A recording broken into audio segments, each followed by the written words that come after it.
Vous faites le test. Vous suivez François Asselineau discrètement, mais vraiment discrètement, vous le suivez dans le silence de la nuit. Et puis là, vous tendez vos deux oreilles. Eh bien, si vous n'entendez rien, aucun bruit de casserole derrière lui, alors là, c'est certain, il a la stature d'un chef d'État. Et vous faites la même chose, le même test avec Mélenchon, Zemmour, Bardella, Philippot, Macron, etc., Jean Lassalle, Ségolène Royal, etc. Pas de casserole tintinabulante derrière lui, derrière Asselineau, alors vous pouvez voter pour lui, mais les yeux fermés. Et ensuite, dans son gouvernement, c'est ça qui est génial, eh bien il saura choisir les hommes et les femmes de qualité cités précédemment.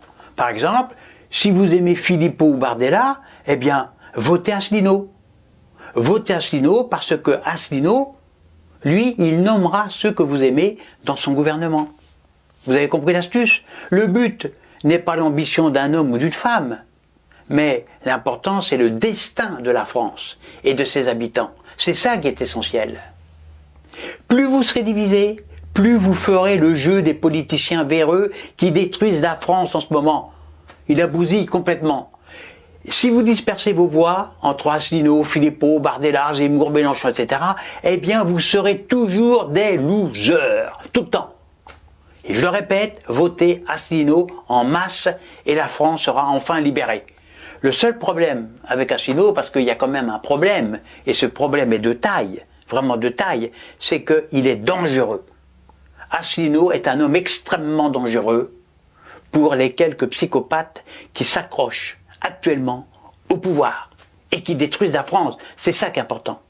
Alors forcément, ces déglingués mentaux, ces pervers du ciboulot, veulent l'étouffer coûte que coûte, parce qu'il est dangereux pour eux. Il est dangereux, très dangereux. Ils perdront leur place, eux.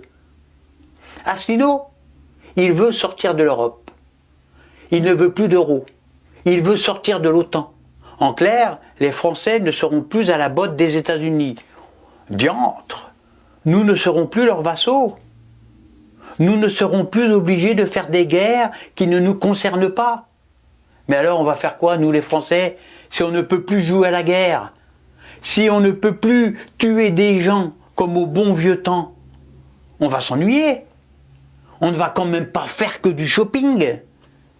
On ne va quand même pas que jouer au foot et s'abrutir devant notre télé et nos écrans.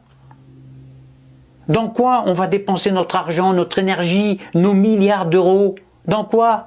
Moi je trouvais que c'était sympa de combattre les Russes. Dans le froid, dans la neige, c'était super. C'était agréable de combattre les Russes, nos anciens amis qui nous avaient libérés du nazisme, en sacrifiant des millions d'habitants.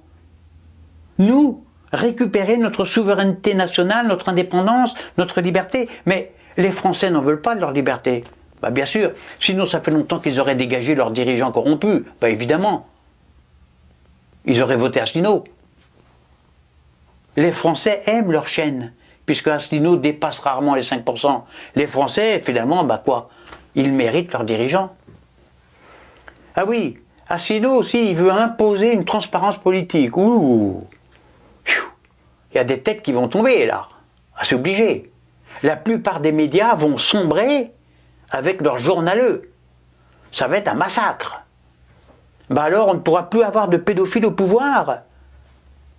Au ministère de la Culture, par exemple, bah alors on ne pourra plus avoir de politiciens véreux, de parasites, de pervers, de tordus, des inutiles payés à ne rien faire. On n'aura plus tout ça. Mais je commence à comprendre pourquoi Asselineau est toujours bas dans les sondages. Pourquoi les médias le démolissent systématiquement à longueur de journée.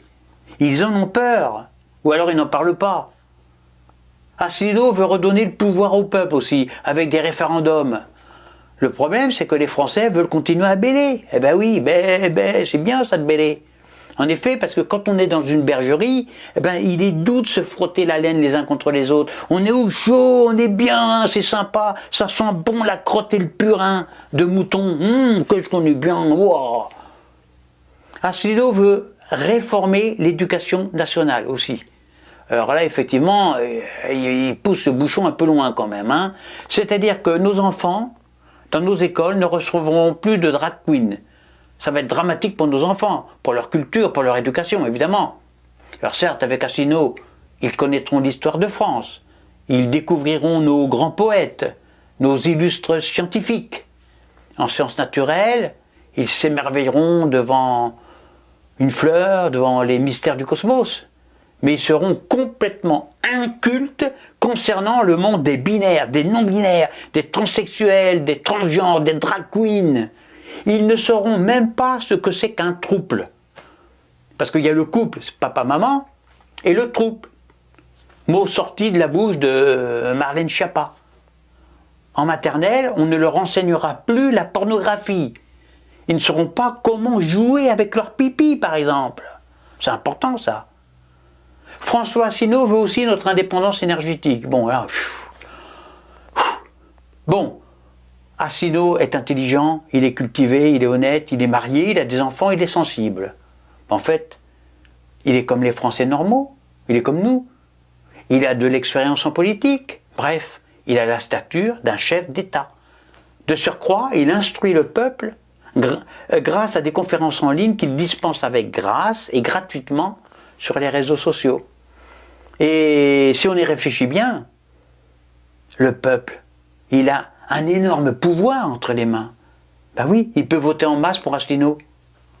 Et ensuite, Asselineau choisira les hommes ou les femmes compétents pour qui vous vouliez voter. Just do it, juste le faire, juste voter. Pour moi, c'est un Asselineau ou rien. À bientôt pour une prochaine vidéo.